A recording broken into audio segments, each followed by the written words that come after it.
Well, I love this church home. I love our family here, and it's a big one, and it reaches out around the world. And we're thankful today to have part of our extended family, Zoro the drummer, here with us today. If you have been here the last few years, you have heard him, heard some of his story, and you know who he is and what he does. But for the benefit of those, if you're like, I don't know, who are you talking about? Who's Zoro?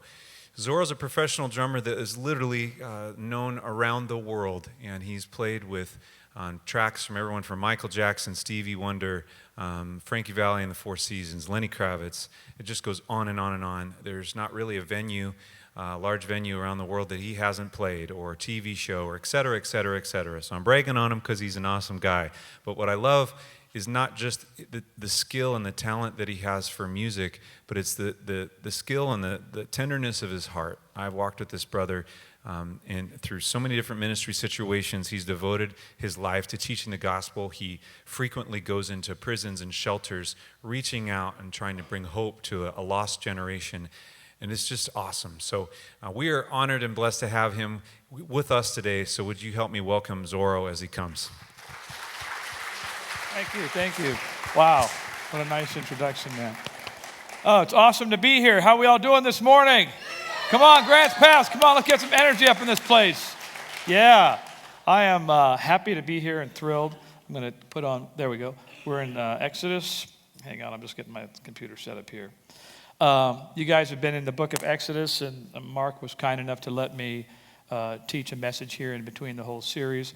And I got to tell you, I'm super excited to be here because you guys, some of you know, or maybe some of you don't know, but I spent some of my formative years here in Grants Pass between the ages of 10 and 17, which are huge, important years. And this is where I grew up, and this is where sort of all my dreams began. So it's always a joy to come back to the region, and it's always a joy to come back to the people of Grants Pass.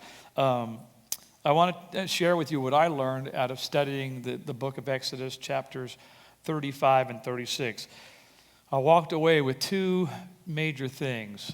The first thing is that I was mega inspired by what the people did. And you guys have been, if you've been coming to church every week, you've been kind of following up to this point.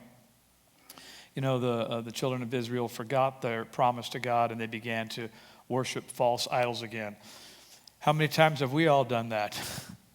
Right? You make a promise to God, and then you go back to putting all these other things in front of him that are more important than he is to you.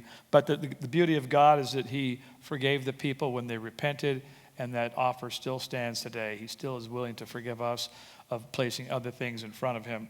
The other thing that I walked away from these two chapters is that I was inspired, but I was also challenged. And challenged in that this message is really about bringing your A game to the Lord, which is giving your absolute best. And there's only two ways to be motivated to do your best. We are either motivated out of fear and guilt, which is a lot of us. In other words, we're afraid of God and we feel guilty, so we do everything out of fear and guilt. And that is not the best way to bring your A game. The only way to really bring it is to be motivated out of love and gratitude. When you realize what God has done for you, what he has forgiven you from, sometimes I read books on heaven. How many of you read books on heaven before? Anybody read any books on heaven? They're very fascinating and very exciting. But I've also read books on, about hell and like what it is according to Scripture, and that's also terrifying. And when I realize what I'm saved from, what the Lord has saved me from, I begin to dance around and jump for joy that I don't have to go there, and that I don't get what I deserve. And so when I walk away with that kind of gratitude, it makes me want to serve God and give him my best, not out of guilt and fear, but out of love and gratitude. It's almost like if you knew that you were going to be sentenced to a life in prison and the judge pardoned you. Man, would you be thinking about, man, I could mow his yard, I could clean his car. You're going to be thinking about gratitude for the rest of your life, that you don't have to go where you were supposed to go. And this is what happened to the Israelites, is God forgave them, they repented, and then the Lord asked them to build his sanctuary, his tabernacle. And that's what it's all about. And when they came to build it, he began to really bring in the great skilled people to do it, and he called them. So we'll get right into this. Exodus 35, 10 through 15. I won't read it all. I'm just going to read the parts that are highlighted. It says, all who are gifted artisans among you shall come and make all that the Lord has commanded. The tabernacle, its tent, its covering, its clasps, its boards, its bars, its pillars, and its sockets. It goes on and on through all the different things that he asked them to do. I would say the way to think of it is like, if you were going to have a house built, you need plumbers, you need electricians, you need the foundation people, you need the drywall guys. It takes a lot to build a tabernacle. It takes a lot to build a house. But God calls these people artisans. Well, I think there's a mistake that we all make in this world is we think of art and artisans as people like musicians, actors, writers, painters, and then we think everything else is just a job. But it's not true. Every single person in this room, without exception, has been given an artistic skill or talent of some kind. They're just all different. It is a skill to be a veterinarian. It is a skill to be a gardener. It is a skill to be a babysitter. There's an art to doing anything, and you can do anything in life at a high level of excellence. There's art to accounting. There's art to running the government. There's art to everything. And so none of us are exempt from this because we're all artists because we're all made in the image of God. And so we have a little piece of God's DNA in us, and he is artistic. The whole universe is an artistic expression of his creativity. So we're all involved in building something for God. Back then, they were building a physical building, the tabernacle, the sanctuary. Today, he asks us to build his kingdom. His kingdom is no longer a building, but his kingdom is his people. His kingdom is his church. His kingdom is you and I. And when we use our gifts and talents to build his kingdom, we're helping each other. Because everybody in this room has something to gain and benefit from other people. We need each other to make it through life, right? Because each of us has a skill the other needs. So in Exodus 35, verse 30 says, and Moses said to the children of Israel, see, the Lord has called by name Bezalel. Let's call him Bedazzled. That's easier. The son of Uri and the son of Hur of the tribe of Judah. And he has filled him with the Spirit of God in wisdom and understanding, in knowledge and all manner of workmanship to design artistic works, to work in gold and silver and bronze. So I want you to backtrack. It says, the Lord has called by name this person. Well, he's called you by name. I want you to put your name in there. He's called you by name. And make it personal. And he has filled you with the Spirit of God in wisdom and understanding, in knowledge and all manner of workmanship to design whatever it is he called you to design. Because each person here, he's called you to do something. And he's called you by name. He knows every single thing about you. And these people came because the Lord called them, but also because they wanted to.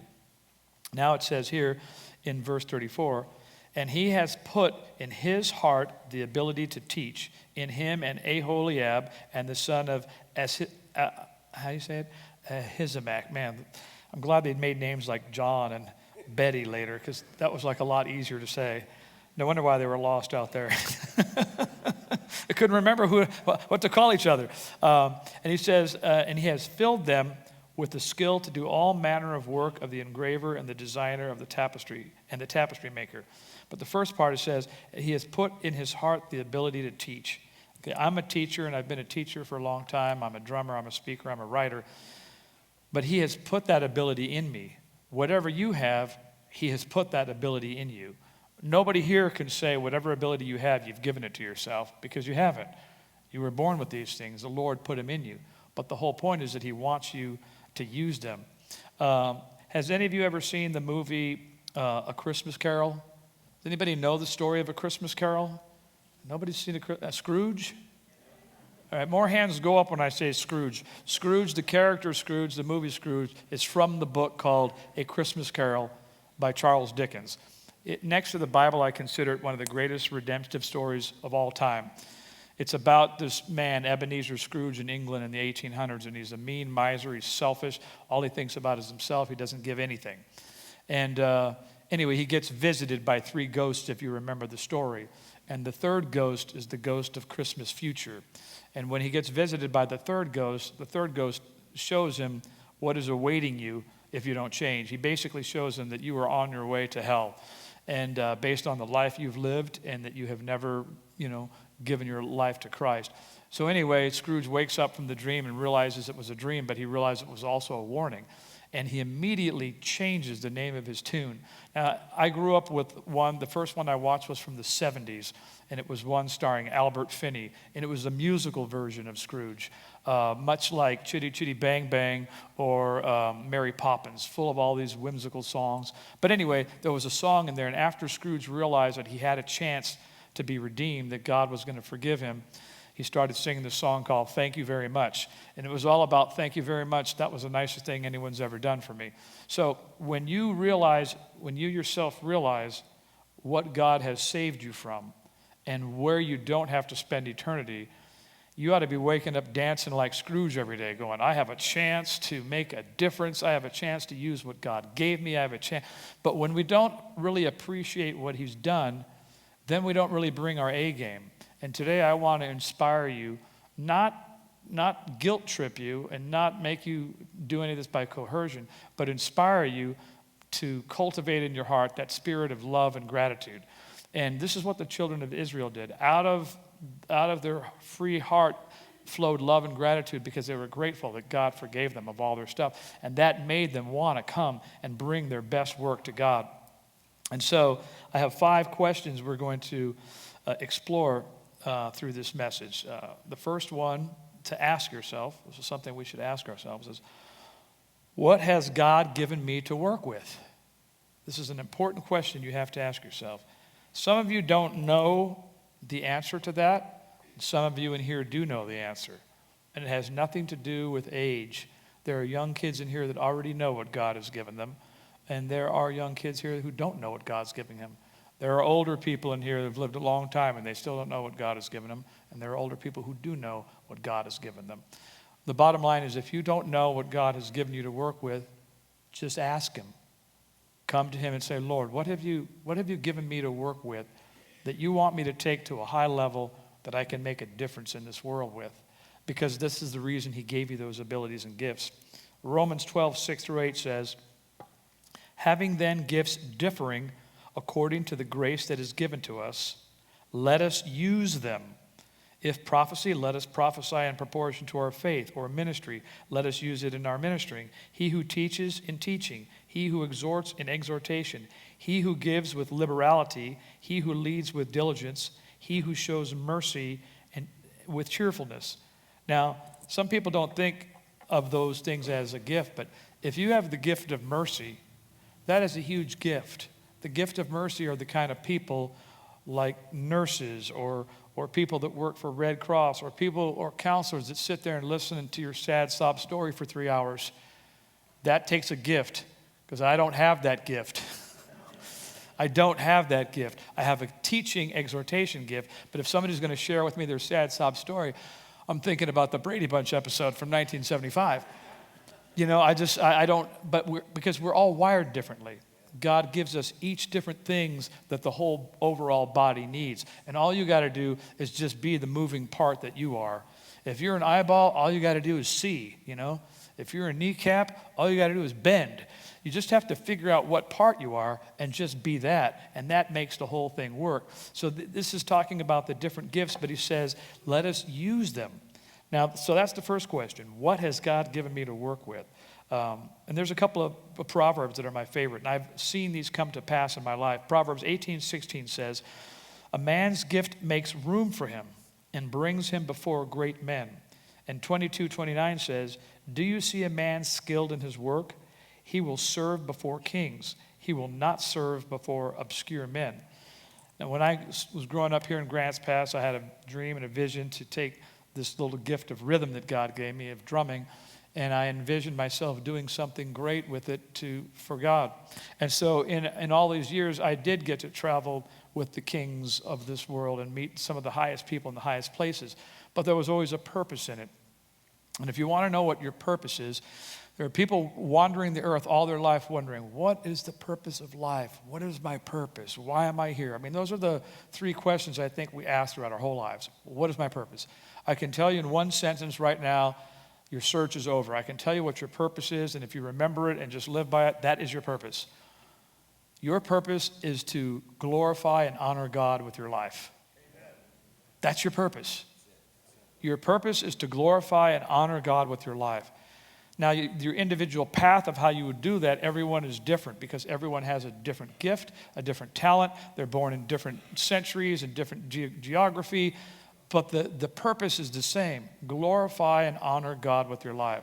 Well, as I developed and honed my own gifting and craft, it led me into the realm of kings of this earth. I traveled for a while with Paul Allen. Most of you don't know who he is, but Paul Allen was the co-founder of Microsoft. He was Bill Gates' partner. He was the fourth richest guy in the world. I traveled with him on his Octopus, his $240 million yacht. And God put me in the presence of those people because he knew that I would always represent him. And that wherever I go, I'm going to represent God, and people are going to feel God from me and through me and the love of God in me. So this is what the scriptures are talking about. You will serve before kings. Diligent hands will serve before kings and not obscure men. So if you take what God has given you and turn it and make it the most it can be, God will open different doors for you because he knows you'll be his or her ambassador. And in those environments, I was always able to either lead people to the Lord or have a tremendous impact on them, a positive impact, by just loving on them and sharing the love of God, but never judging them and never condemning them. Never judging them, never condemning them, because I'm saved by God's grace. I'm just lucky and fortunate that I heard the gospel and responded, but some have not. And that's where we come in. All right. Number 2, am I using what God gave me? Am I using what God gave me? Are you guys using what the Lord gave you? Only you can answer that.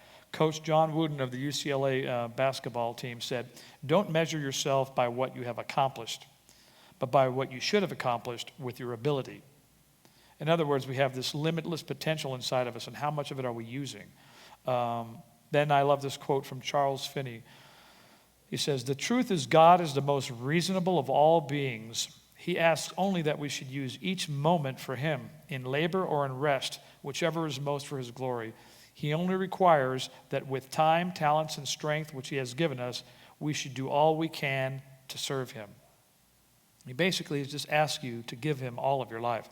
And I have found that there is no satisfaction in life unless you are doing that. If you are not giving the Lord all of your life and serving him with all you have, and you're giving him a D-level effort, you will never feel fulfilled, because you were created to feel fulfilled when you give him all of your heart and all of your soul and all of your mind. Everything else leaves you empty.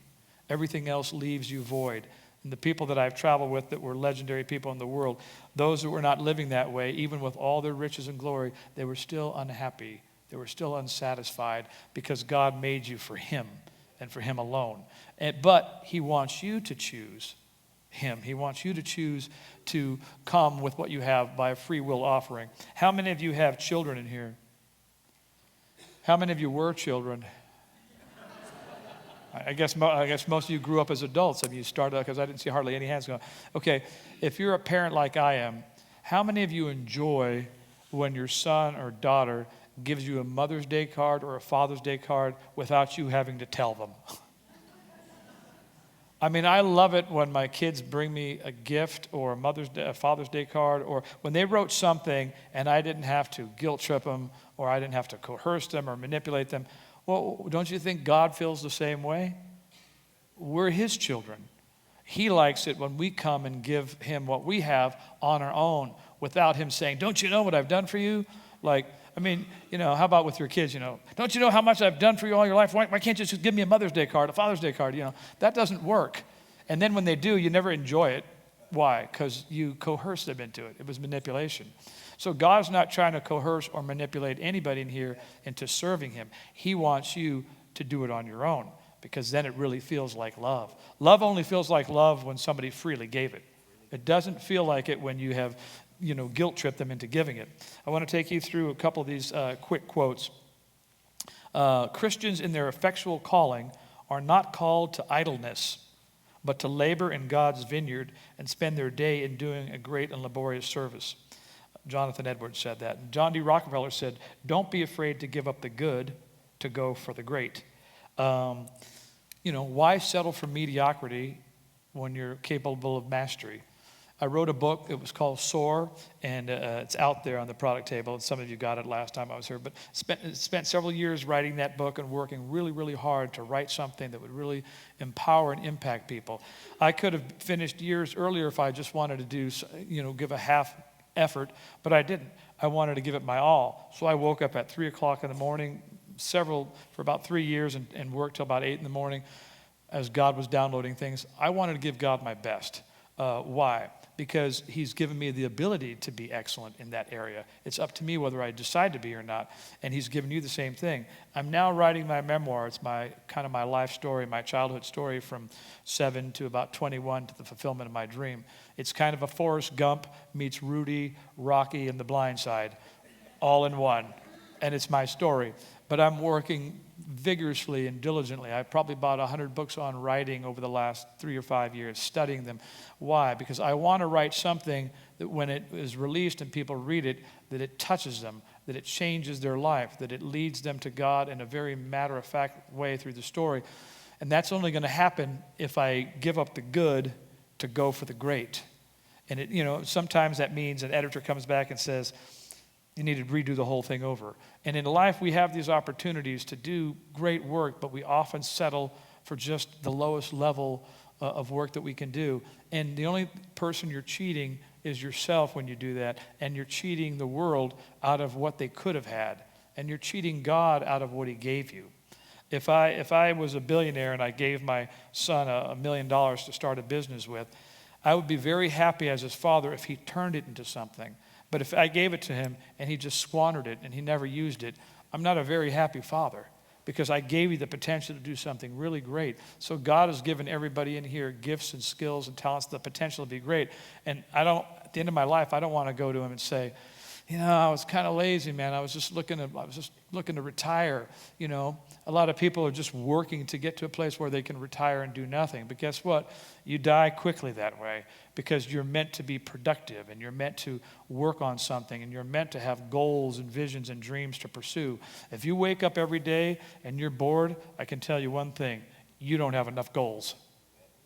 If you are bored, you don't have enough goals and you don't have enough vision. Helen Keller said, it's a terrible thing to have sight, but to have no vision. She would know. And so the thing is, C.S. Lewis said, you're never too old to dream another dream. So I see people out here that are young, and I see people out here that are young like me, and then I see people out here that are, I didn't even get a chuckle out of that. And then I see people that are older. But you know what? As long as blood is flowing through your veins, it is never too late to begin again. It is never too late to dream again about what I could do from 70 to 90, what I could do from 90 till I check out. Because as long as you're breathing and living, you can do something. You can make a difference. There's a group of ladies here that are part of a ministry that I've heard about called Hearts to Hand. Is that what it is? Some of you ladies in here in that ministry? What's it called? Hearts and Hands. I heard beautiful things about them. They make things, and their ministry is making, is it quilts and blankets? And they make all these things. So they're artisans, but they're down there making all these things that are making a difference. And they give these things away to different people in need. And I just think they need to be celebrated.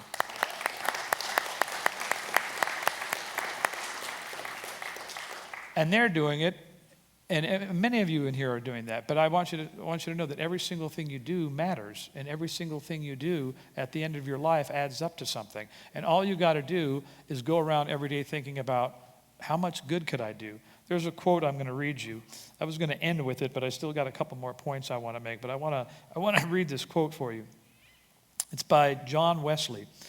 And he says, do all the good you can, by all the means you can, in all the ways you can, in all the places you can, at all the times you can, to all the people you can, as long as you ever can.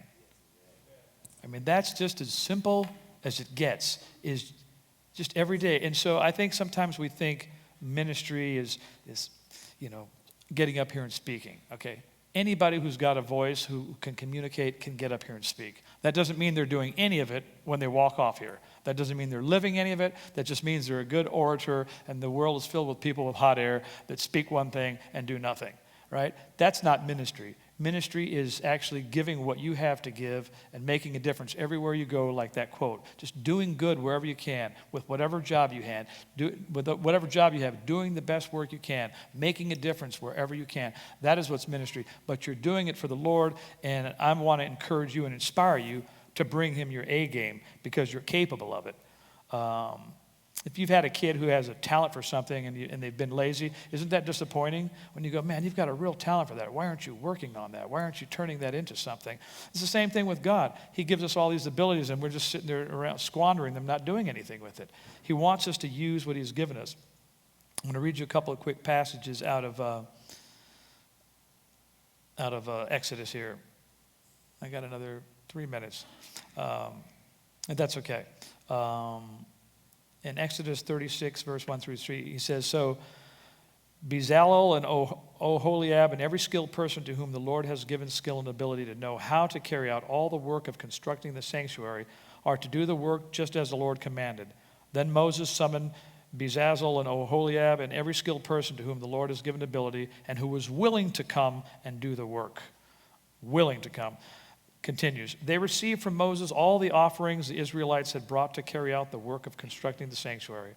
And the people continued to bring free will offerings morning after morning. So all the skilled workers who were doing all the work on the sanctuary left what they were doing and said to Moses, the people are bringing more than enough for doing the work the Lord commanded to be done. Then Moses gave an order, and they sent this word throughout the camp. No man or woman is to make anything else as an offering for the sanctuary. And so the people were restrained from bringing more because what they already had was more than enough to do all the work. When is the last time you can say you gave too much?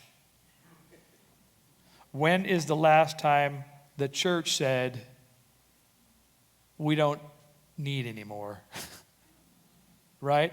It says they restrained the people. They had to restrain the people because, that's to me like I want to be that kind of a person to where they have to restrain me because I've given too much. Wouldn't you like to have a restraining order on you? But for the right reason? Not because you're hassling your ex-wife, but because your heart is so filled with love and gratitude that all you want to do is to give and to do your best. This message is really not about service. It's about your heart.